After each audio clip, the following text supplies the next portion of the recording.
Welcome back to the Kenosha YMCA's virtual Safety Around Water video series. If this is your first time joining us, please go watch our intro video as well as Skill 1 video.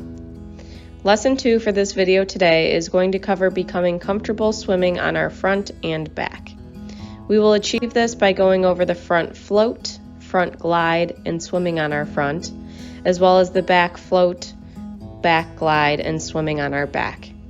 As always, feel free to move at your own pace at home and make sure a high level of comfort is achieved in each step before moving on.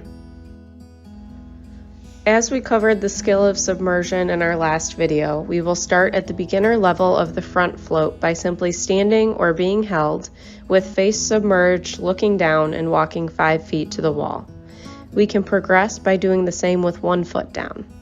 Our next progression would be to front float with assistance for 10 seconds. Lastly, we will want to conquer front floating without assistance. The goal is 10 seconds for preschool age and 20 seconds for K through 12 and up. Now that you feel the front float is mastered, we will add the glide. To begin, hold on to the wall, lift feet to be in the front glide position shown, and submerge face. Our first progression will be to do an assisted front glide by standing an arm's length away from the wall, bending at the hips into a streamlined position with feet remaining on the ground, and walking to the wall, grabbing it with both hands.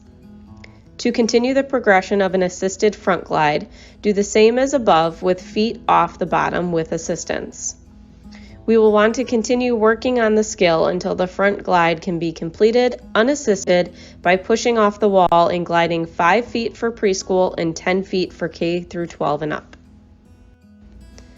Now that we have covered the prerequisite skills for the front swim, we can work towards becoming comfortable swimming on our front.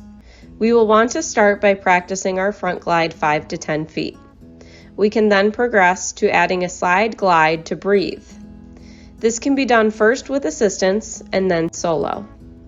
After that progression is mastered, we will add kicking. Again, first with assistance and then solo. Lastly, we will progress to pushing off the wall into front glide with any kick and begin to incorporate arms, alternate or symmetric. Roll to side to breathe whenever needed. Build to 10 yards for preschool, 15 yards for K through 12 and up. To begin working on the back float, stand facing the wall, tilt head back, walk 5 feet. Next, we will progress to an assisted back float, working towards 10 seconds. Try to recover independently.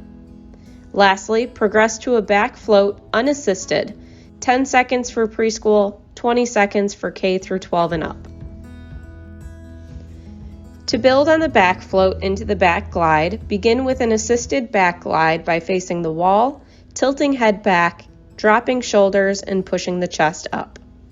Then, bring hips to the surface and glide with assistance backwards. Lastly, progress to an unassisted back glide by pushing off the wall into back glide streamlined position, 5 feet for preschool, 10 feet for K through 12 and up. Now that we have covered the prerequisite skills for the back swim, we can work towards becoming comfortable swimming on our back. We will want to start by practicing our back glide 5 to 10 feet. We can then progress to adding a kick to the back glide, and then incorporate arm action, building to 10 yards for preschool, 15 yards for K through 12 and up. Next week, we will focus on the jump, push, turn, and grab technique. As always, these skills should only be practiced under adult supervision. Thank you for attending this week's Safety Around Water virtual lesson.